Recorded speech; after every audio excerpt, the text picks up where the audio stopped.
گرفتن یه بورسیه با قبول کردنش فرق میکنه. الان نامزد میکنیم و 2 سال دیگه ازدواج میکنیم. من یه زن خونه دار میخوام و اینو واضح بهت گفته بودم.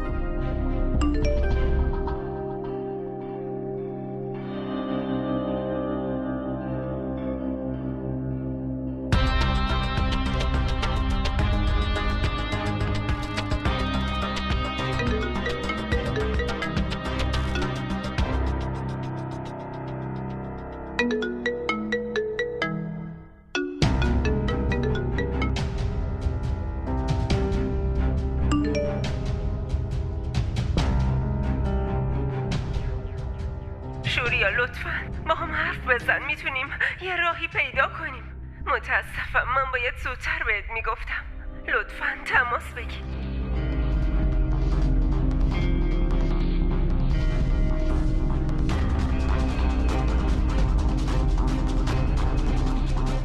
میری دیدن شاگون؟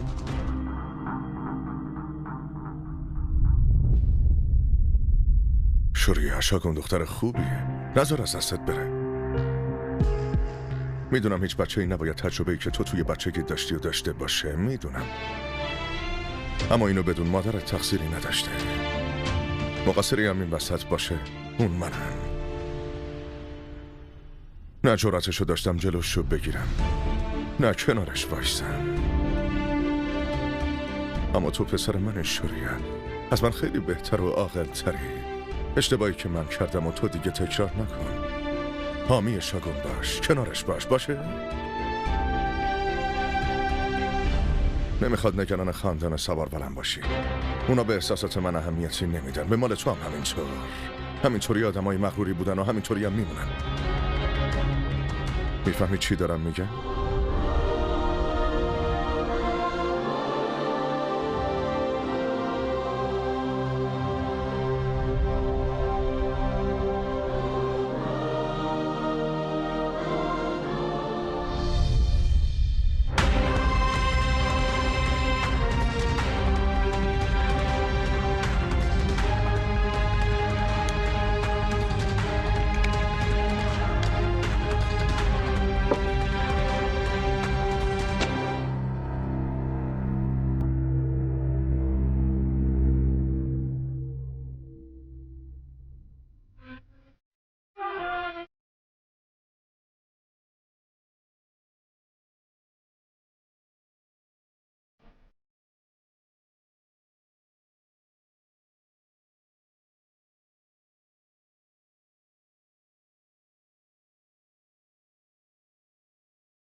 فردا اون جایزه مال تو میشه، همینطور مال دانشگاهمون. میتونی از این کارت به عنوان پله ترقی یاد کنی. دخترای زیادی رو دیدم که به موفقیت‌های زیادی میرسن، اما یه دفعه همه چی رو ول میکنن، اونم به خاطر فشار خانواده‌شون برای ازدواج. ولی وقتی که تو رو دیدم حس کردم قرار خیلی پیشرفت داشته باشی و دانشگاه‌های معروف زیادی رو فتح کنی.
آره خانم، من کاملا حاضرم فردا اون جامو تو دستام بگیرم. قول میدم ناامیدتون نکنم.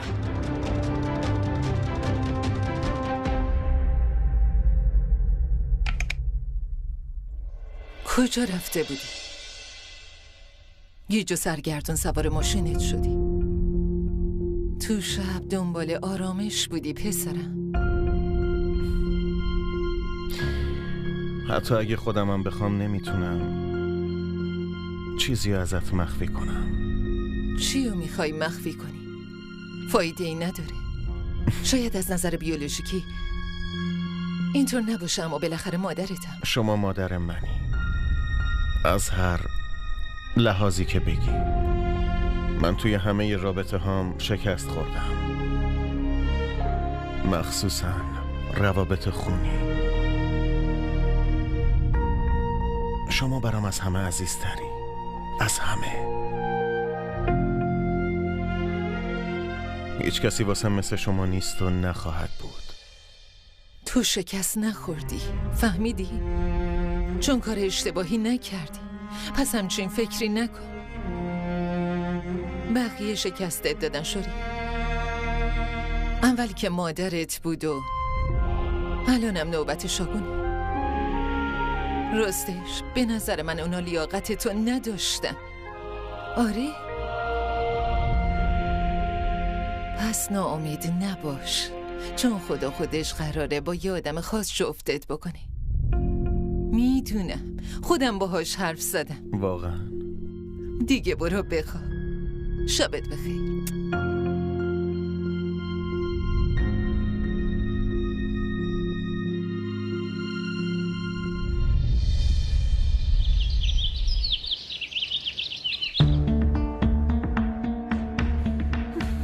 خیلی خوب، عکاسی ساعت 11.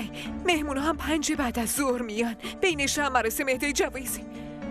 اما توی گورداسپوری. صبح بخیر مادر. کجا داری میری؟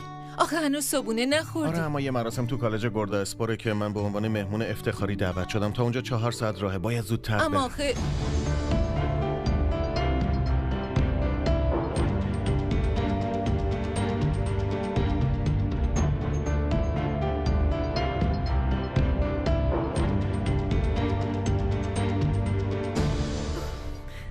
چی کار کنم؟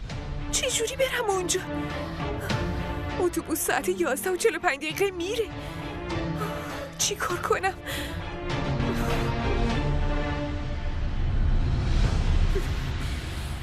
خدا جونم، لطفاً کمکم کن. امروز روز خیلی مهمیه. خدایا لطفاً زنگ زده بودین که قراره بیاین. واقعاً ببخشید، آخه انگار میسکالتون رو ندیدم.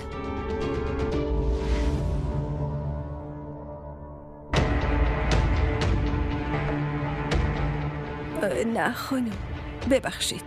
فکر کردم بهتره مستقیم بیام اینجا و رو در رو صحبت کنیم. شاید اختلافاتمون حل بشن. فامیل که این تشریفاتو نداره.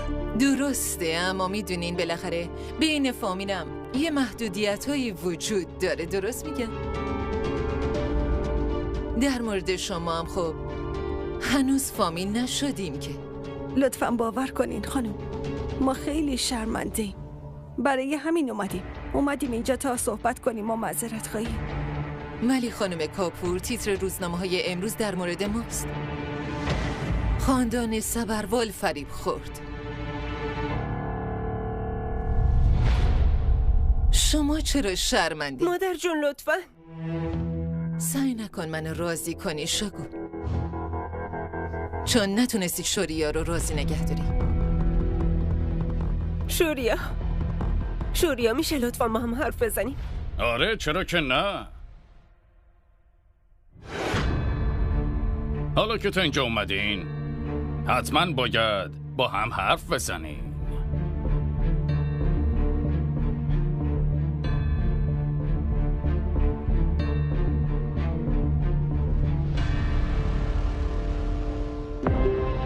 ساعت 10:15.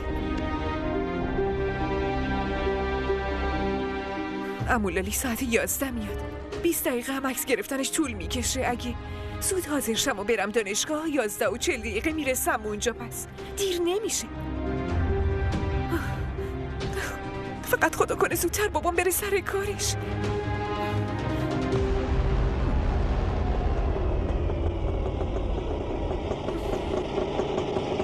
آبجی هم اومد. آنوکی؟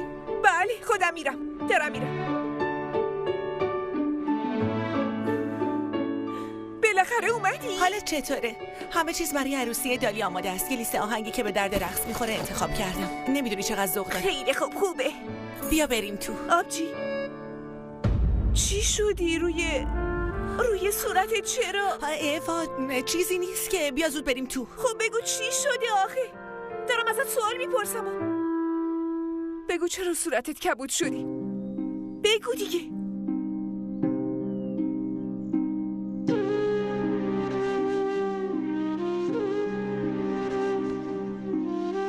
نگران نباش مامان، با خودم یه کرم پودر خیلی خوب آوردم.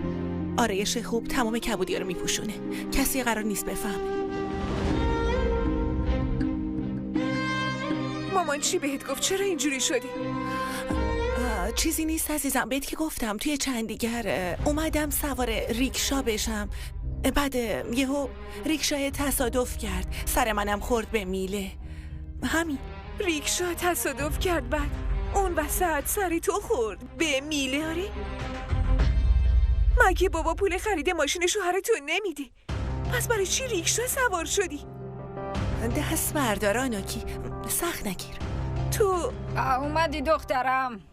مامان بزرگ. سلام مامان بزرگ. خدا خیرت بده، خوش باشی. 2 سال از ازدواجت میگذره، حتما توی عروسی دالی هم همین سوال ازت میپرسن که بالاخره کی بچه دار میشی. اگه خدا بخواد به زودی خبر خوب میدم بهتون. خوبه عزیزم. مادر جون، راستی یه چیزی، چرا روزه جمعتون رو شروع نمی کنین؟ شاید با دعای شما اونم پسردار شه. آره گل گفتی مامان، اینجوری شما هم سهم خودتو انجام دادی. مقدار قند مصرفیت هم ثابت میمونه. نه مامان بزرگ؟ پسرم امروز خونه است، خبر دارین دیگه. بابا جون. سلام بابا جون. سلام دخترم.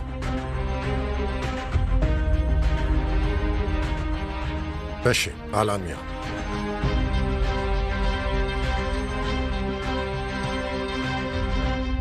وای گندش بزنن. بابا که هنوز لباسای خونه تنشه. واقعا قرار نیست امروز بره سر کار؟ این یعنی بابا امروز قراره چارچشمی مراقب کارای من باشه؟ یعنی بهتره برنامه‌شو چک کنم که ببینم امروز گشتنی داره یا نه.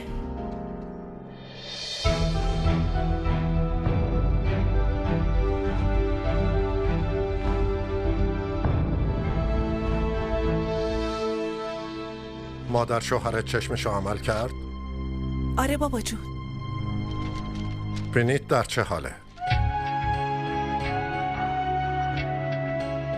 کارای وکالتش چطور پیش میره؟ اونم خوبه. گواهیاش رو صادر میکنه. هر روزم میره دادگاه. معلوم نیست اونجا چی کار میکنه. تا الان که پرونده ای نداشته. چی؟ چیزی گفتی؟ نه مامان بزرگ. آنوکی. بله بابا جون. بیا اینجا. بله.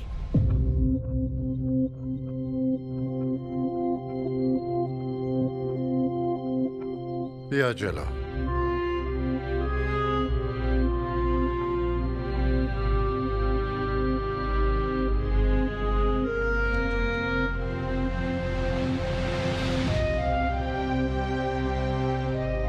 ببین، اگه یه پسری با همچین لباسی اونو ببینه، حتی اگه خونم هم اشانتیون بهش بدم نمیاد اینو بگیره. عزیزم، من یه مسئولیت مهم برات دارم. لالیتا یه ساعت دیگه میاد که ازش عکس بگیره. یه خانواده از کانادا هم عصر میان که ببیننش.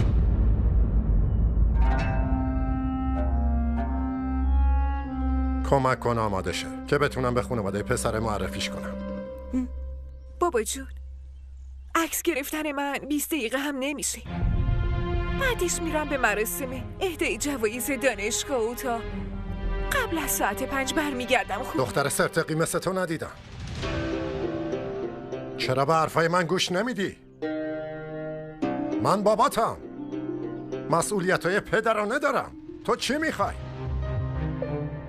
این که ملت مسخرم کنن بگن این مرده رو ببینی دخترش هنوز مجرده، رو دستش مونده، یه مشکلی داره. آخه بابا شما چرا همیشه بابا جون،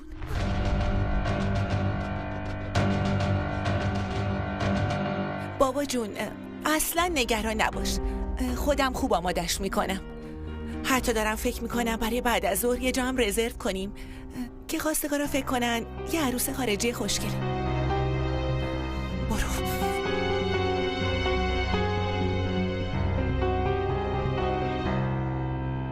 صبونه شما هم دیدی دامادمون چجوری کتکش زده؟ به نظر من نباید برای شوهر دادن آنوکی عجله کنیم. اول باید بفهمیم اونا چجور آدماییه. ازت مشورت خواستم. خب من خودم میدونم چی کار کنم، مسئولیت منه. زیاد به مخت فشار نیار چون حالیت نمیشه. کارایی که بهت گفته میشه رو درست انجام بده. همین از سرمونم زیاده. دختر بزرگت هم اونقدر خوب نیست، پس فکر نکن فقط داماد مقصره. تو باید به دخترت سازگار بودن رو یاد میدادی. بزرگه رو ببین، فقط بلد آهنگ گوش کنه و برقصه. یا آنوکی سخنرانی میکنه، دعوا میکنه و لجبازی میکنه. نگی بهش چی درسته؟ شوهر اونم بعدن کتکش میزنه. چی فکر کردی؟ که دامادت همینطوری الکی دخترتو زده؟ حتما دخترت تحریکش کرده، مطمئنم. به خاطر عروسیش من یه وام بزرگ گرفتم. حتی پول ماشین پسرم میدم. نه مامان؟ آره پسرم از همه چی باخبرم. تازه هزینه دوره مهندسی پسرشم میدم، اونم با قرض و قوله. بعدم آنوکی الان 19 سالشه. خرج خورد و خوراک و تحصیلشم من میدم. بقیه دختراشونو 17 سالگی شوهر میدن. اگه قبل از بازنشستگی من طوریم بشه، فکر کردی تو عرضه انجام کاریو داری؟ کاری که بتونی به بچه ها 2 وعده غذا بدی؟ خیالت راحت شد دختره بدبخت فلک زده؟ پسرم از بس به خاطر شماها درگیره انقدر ضعیف شده. الانم تنهامون بذار. برو گم شو، زود باش. بی خیال مامان، چه انتظاری ازشون داری؟ زندگیم هم که براشون فدا کنم بازم یه ایرادی میگیرن.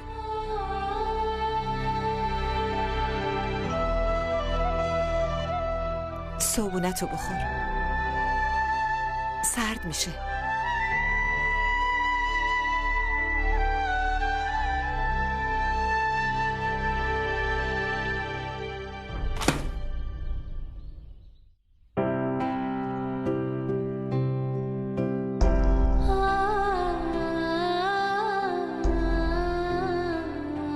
آنوکی نباید انقدر لجبازی کنی.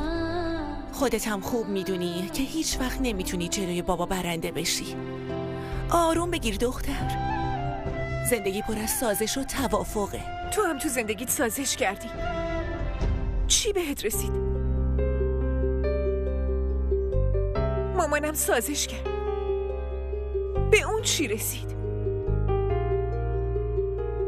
مامان توی مدرسش کلی جایزه واسه خوانندگی گرفته. بعد الان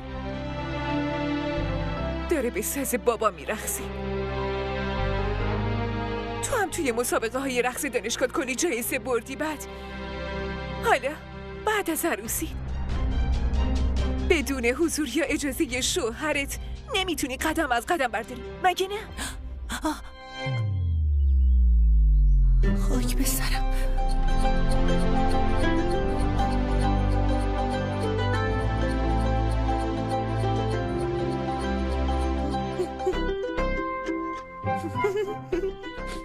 چی کار کردی؟ وای نخند آبجی.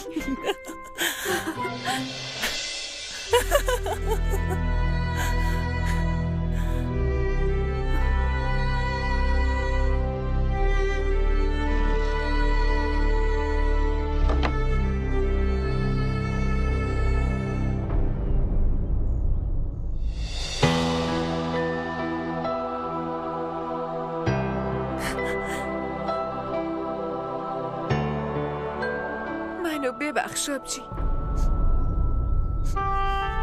اونا رو نگفتم که دلتو بشکنم.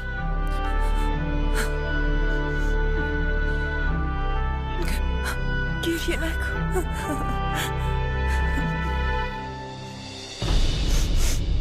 اما من نمیذارم این اتفاق واسه من بیفته آبجی. میدونی چیه؟ بابا همیشه تو مراسم اهدای جوایز من شرکت میکرد. بعدش هم یه عالمه عکس ازم میگرفت. آره میدونم. بعدم دقیقاً همون عکس‌ها رو به خانواده داماد نشون میده. اما اون جام و مدالای توی این عکس‌ها کوشن ها؟ چون فقط توی عکس‌ها. تا حالا از بابا نپرسیدی کجا؟ همین که ازدواج کردی همه رو به سمساری فروخت، تک تکشون رو راحت فروخت. به نظرت به طرف چی گفت؟ جگی زودتر این آشغالا رو جمع کن. اما من نمیخوام تو خونه بقیه آشغال جمع کنم. میخوام درس بخونم، هر چقدرم که دلم بخواد همین کارو میکنم. بابا هر چقدرم کتکم بزنی بایستم بلند میشم و ادامه میدم.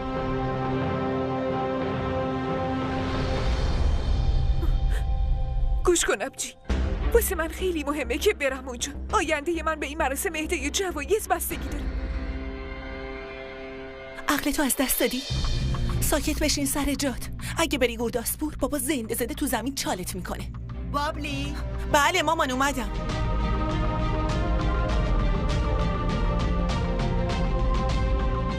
بیزار بکشی. به جاش کاری که دلم میخواست و انجام دادم.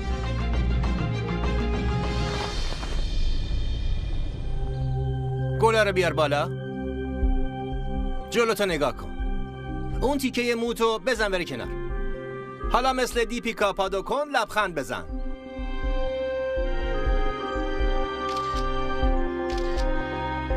به به. حالا مثل آلیا بهات لبخند بزن. عین شاهزاده خانوما شدی. حالا با نوک انگشتت نوک گنبدو بگیر. یکم لبخند بزن. آفرین. حالا مثل مادهوری لبخند بزن. حالا دستاتو این شکلی کن. این شکلی ها. این شکلی. همین شکلی. عالی شد. آقای لالی، ازدواج انجام شده است. واقعا؟ حتی اگه خانواده کانادایی برای دیدنش هم نیان، با دیدن این عکس‌ها عروسی رو برپا میکنن. تموم شد؟ آره تموم شد. ای جون، بیا این عکس‌ها رو ببین. برو. ببینم. بیاین بریم تو. گوش کن دختر.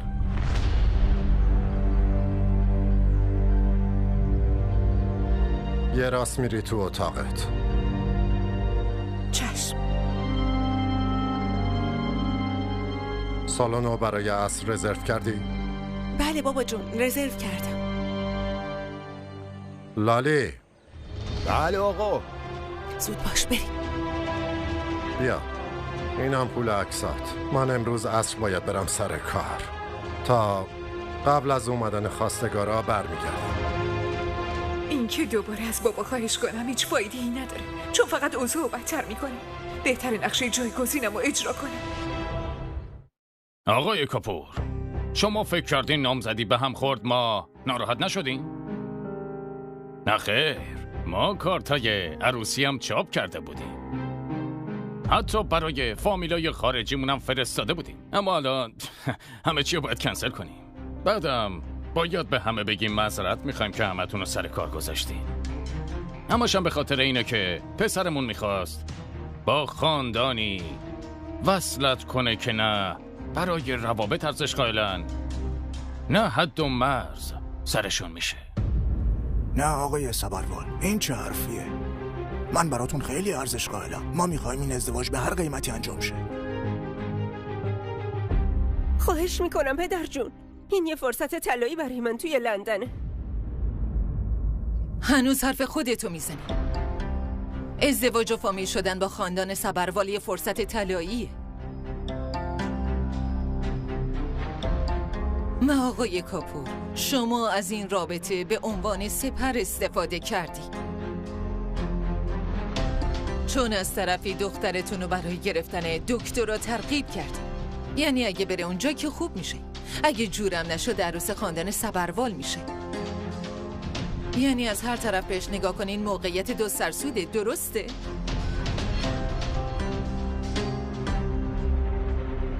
اما مادر و پدرم اصلا خبر نداشتن. تو که خبر داشتی. من اینو چند بار باید بهتون بگم. من اصلا فکرشم نمی کردم درخواستم قبول بشه. نخواستم اینو زودتر بگم که بقیه مسخرم کنن. برای همین تصمیم گرفتی ما رو مسخره خودت کنی. یعنی اینطوری بزرگت کردم دخترم؟ آره آقای کاپور، خیلی هم خوبه. اما آقا راستش الان وقت ماساژمه. با اجازتون. شوریا فقط 2 سال طول میکشه. ما بیشتر از 2 ساله که با هم دیگه ایم. لطفاً این رابطه رو خراب نکن. لطفاً. شوریا لطفاً قلبش گونه نشکن. خانم کاپور،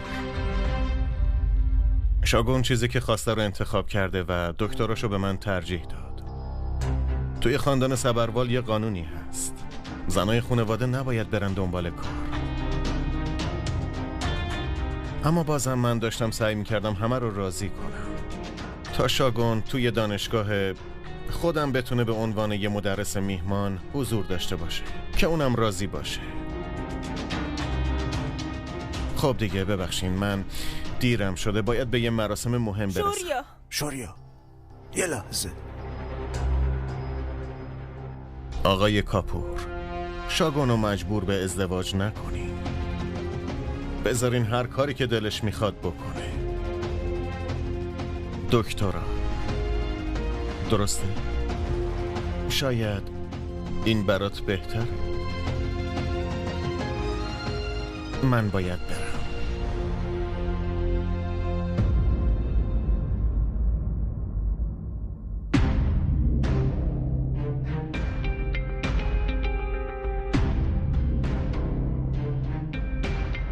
استاد، ما منتظریم آنوکی بیاد.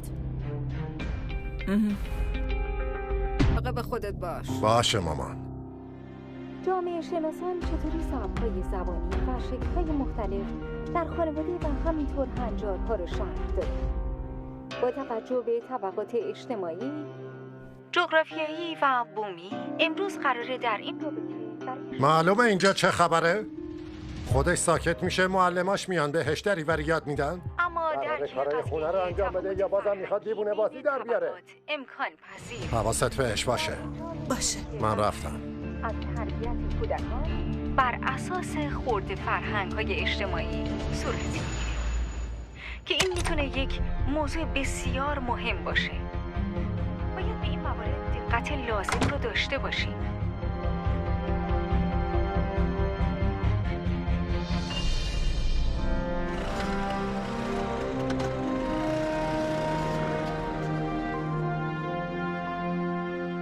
جون این دختر عجله کنی، داره دیرمون میشه، زود باشیم.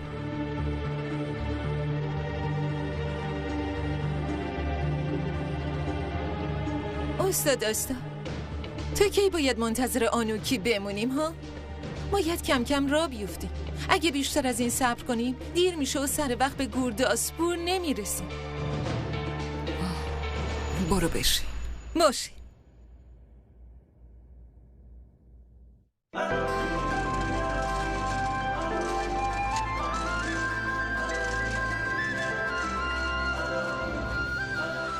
مامان چیه؟ الان کلاس آنلاین داره، مزاحمش نشو. نمیدونم از صبح تونسته چیزی بخوره یا نه. بی خیال مامان، بیاد بیرون معلوم نیست چی کار میکنه.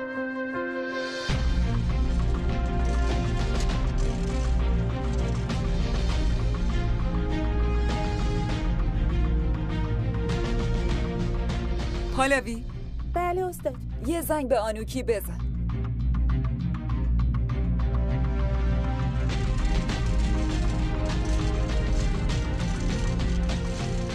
جواب نمیده استاد. اون روز که گفتیم امروز خواستگار داره، پدرش نمیذاره بیاد اینجا. ای وای خدا، نذار این اتفاق برای اون دختر بیفته.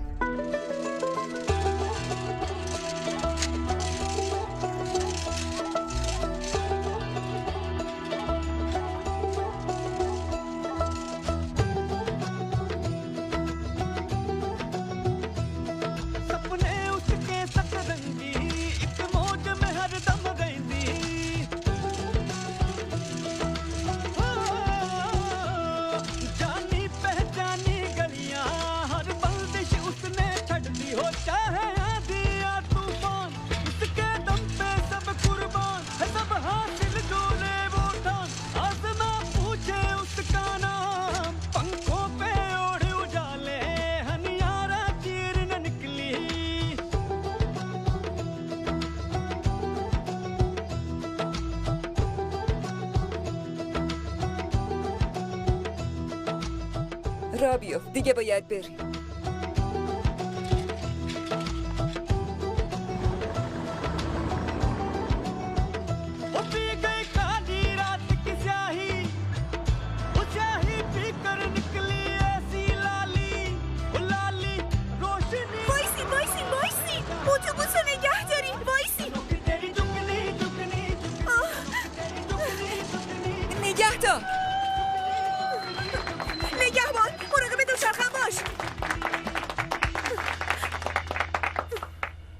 بابا دختر، فکر کردم امروز من قراره برم اون بالا جایزه نفر اولو قبول کنم. ممنونم. برای چی استاد؟ من که گفته بودم هدف من ازدواج نیست و اینقدر راحت از رویاهام دست نمیکشم. به هم اعتماد کنید. خب آقای کارتر، چرا بایستادی؟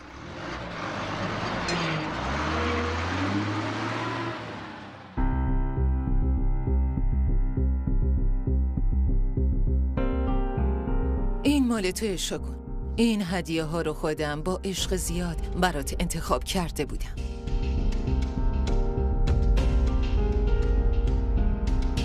خوب شد خودت اومدی اینجا، چون قرار بود این سبدو بفرستم خونتون. بگیر. دیدنشون تا آخر عمرت باعث میشه یادت بیفته چه اشتباهی کردی. تو تمام خصوصیت‌های عروس خاندان سبروالو داشتی، اما افسوس بزرگترین ناامیدی من تا امروز بودی.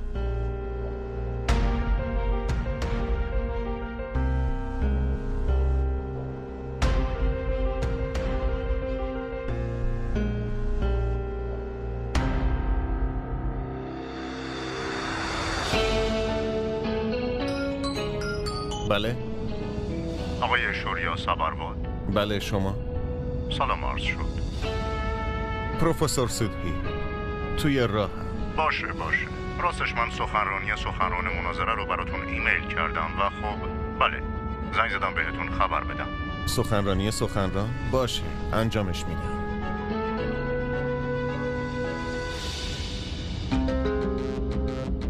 حالا به خانم آنوکی بالا خوش آمد بگید، از دانشگاه دخترانه دیویا جود. کپور تالا. ممنون آقا. باید اعتراف کنم که زنها اجازه دارن تو مناظره هم شرکت کنه. ظاهرا مردای جامعهمون این اجازه رو بهشون دادن. معنیش اینه که تو جامعه ما برابری جنسیتی اصلا وجود نداره و جامعه ما هنوزم پدر سالاره و مردا غالبن اونجا، جایی که زنها برای هر کاری نیاز به اجازه مردا رو دارن. اینطوری با کمرت غیر نده، آروم برقص عشق من. اینطوری با کمرت غیر نده، آروم برقص عشق من. اینطوری با کمرت غیر نده، آروم برقص عشق من. اینطوری با کمرت غیر نده، آروم برقص عشق من. استاد، من بدون اینکه خبری به کسی بدم از خونه اومدم بیرون. واسه همین باید به موقع برگردم خونه استاد. راستش پدرم یه خانواده از کانادا رو دعوت کرده واسه خواستگاری از من. میدونین تو این چند روزه همش میخواست منو مجبور به ازدواج کنه. واسه همین اگه به موقع برنگردم ممکنه عصبانیتش رو سر مامانم خالی کنه. نگران نباش، به محض اینکه مراسم اهدای جوایز تموم بشه میایم بیرون. آنوکی، اگه احیانا خانواده داماد از تو خوششون بیاد میخوای چی کار کنی؟ من بی خیال درس خوندن نمیشم استاد. حتی اگه شدی به خاطرش از خونه برم. من میجنگم، به هر قیمتی شده میجنگم. به هر حال از بچگی وایسادم و نگاه کردم که چطور زندگی مادرم و خواهرم به خاطر تصمیمای بابام نابود شده رفت. من نمیذارم زندگی منم اینجوری نابود کنه استاد.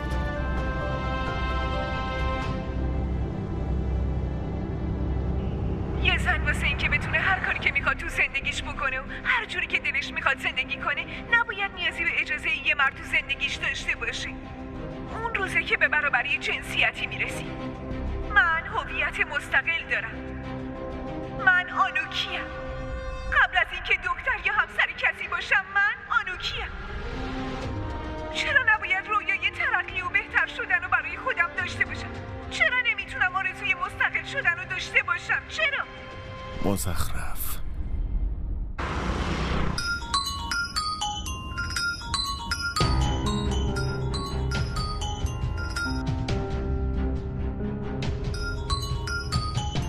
شاگون، هر چقدرم زنگ بزنی تصمیمم عوض نمیشه.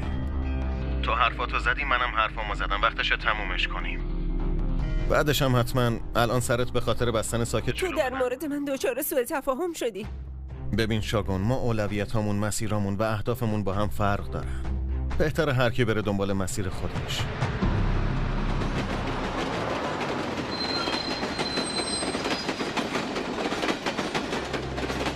میدونی چی؟ فکر میکردم بینمون یه رابطه خاصه و تو نیمه گم شده ی منی.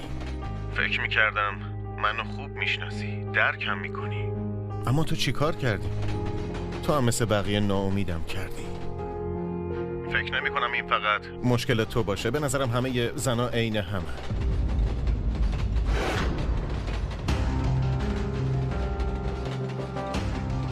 بیشتر به فکر رویاها و خواسته های خودشونن تا رابطه ای که دارن، مگه نه؟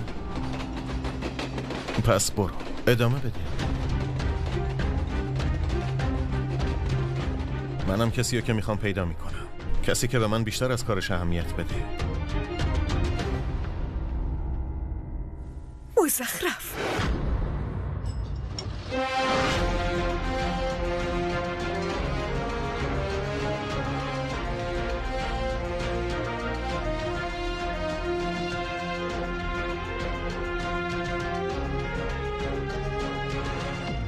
شورشو در آورد.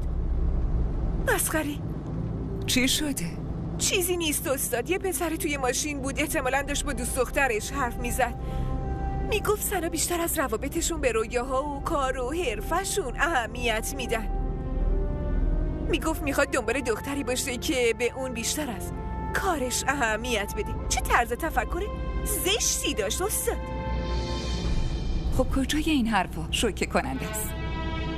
حرف من اینه که مردا فقط میخوان قدرتشون رو به رخ زنا بکشن. الان با کنترل دوست دخترش احساس قدرت کرد. چندین نسله که اوضاع همینه. الانم به بخشی از فرهنگ ما تبدیل شده. به نوعی زنام توی این موضوع مسئول هستن. همونطور که مردا عادت کردن همیشه زنا رو کنترل کنن، از اون طرفم زنا عادت کردن که تحت کنترل باشن. جامعه‌مون اینطوری پیش میره، چه درست باشه چه غلط.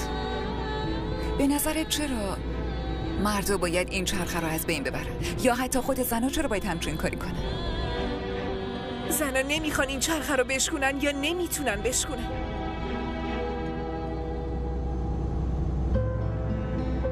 جفتش. چون دیدم برای اونایی که سعی کردن این چرخه رو بشکنن چه اتفاقی افتاده. تا زمانی که به دخترامون مستقل بودن و یاد ندیم، تا وقتی هر زنی یاد نگیره متکی به خودش باشه، تا وقتی جنگیدن به خاطر خودش رو یاد نگیره، نه هیچ وقت برابری جنسیتی تو جامعه به وجود میادش، نه مرد سالاری تموم میشه. متوجه چی میگم؟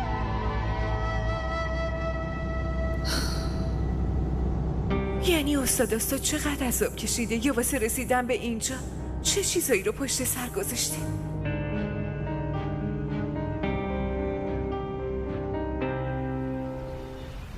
چرا برام سیاه آوردی؟ مامان بزرگ تو چون خیلی خوبی مشکی هم بهت میاد. راست میگی؟ آره.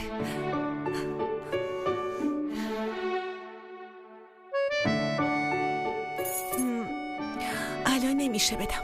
وقتی داشتیم میرفتیم سالن بهش میدم، همونجا بپوشتش. مهمون اصلی مراسم امروز کی؟ نمیدونم. لابد یه پیرمرد با یه شکم قلمبه احتمالاً درجه داره. وای سرکار خانوم، دلتون نمیخواد یکم رژ لب بزنی؟ من تو یه روز دوبار آرایش نمی‌کنم بابا. رژ لب آرایش نیست که. بیا بگیر. حالا مجبورم برقصم؟ مگه کلی تمرین نکردی؟ هر کاری رو از ته دلت انجام میدی عالی میشه. خیلی هم خوب میرقصی. مطمئنم. بیا بگیر. میگم من تا الان فکر میکردم استاد ازدواج کرده. منظور؟ یعنی ازدواج کرده. قیافش شبیه ازدواج کرده است، اما کسی تا حالا شوهرش رو ندیده. از استاد پونم در موردش پرسیدم، بهم گفت ازدواج کرده بود اما انگار کارشو به خانواده‌اش ترجیح داده، برای همین باشون زندگی نمی‌کنه. آها، پس دلیلش اینه که استاد وقتی دخترها به خاطر ازدواج از دانشگاه میرفتن انقدر عصبانی میشد. همیشه هم گفته که دخترها با آموزش درست باید یاد بگیرن مستقل باشن. آره، استاد زن خوبیه. من واقعا براش احترام قائلم. میدونی اون تمام خصوصیات یه الگوی خوبو داره. بعدشم حواست کجاست؟ ما خودمون آنوکیو داریم. ساعت 11 عکاسی داشته، ساعت 5 خواستگار کاناداییش میاد، اما ببین کاری که دوست داره رو انجام میده. دختریه که رو حرفش میمونه.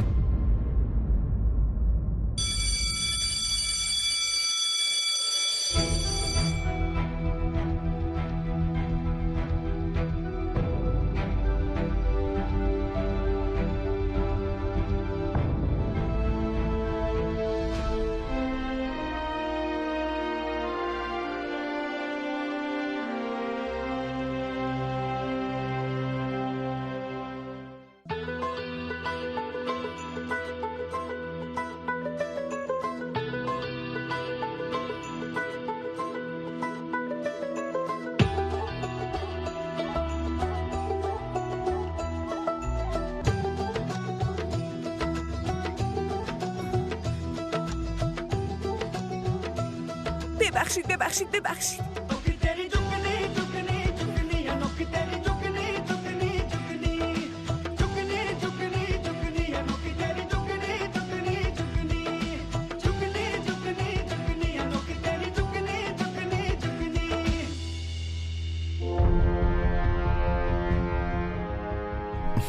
عیبی نداره، بریم.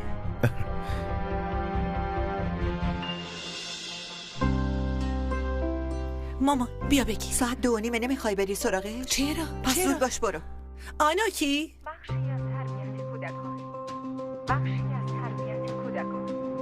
بخشی از تربیت کودکان. چرا استادشون فقط همین جمله رو تکرار میکنه؟ چرا روی یه تیکه گیر کرده؟ با افتخار و احترام فراوان میخوام مهمان اصلی مراسم امروز رو معرفی کنم. آقای شوریا صبروال از مؤسسه هنر و بازرگانی صبروال.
بهت تبریک میگم نور، امروز نامزدی پسرته.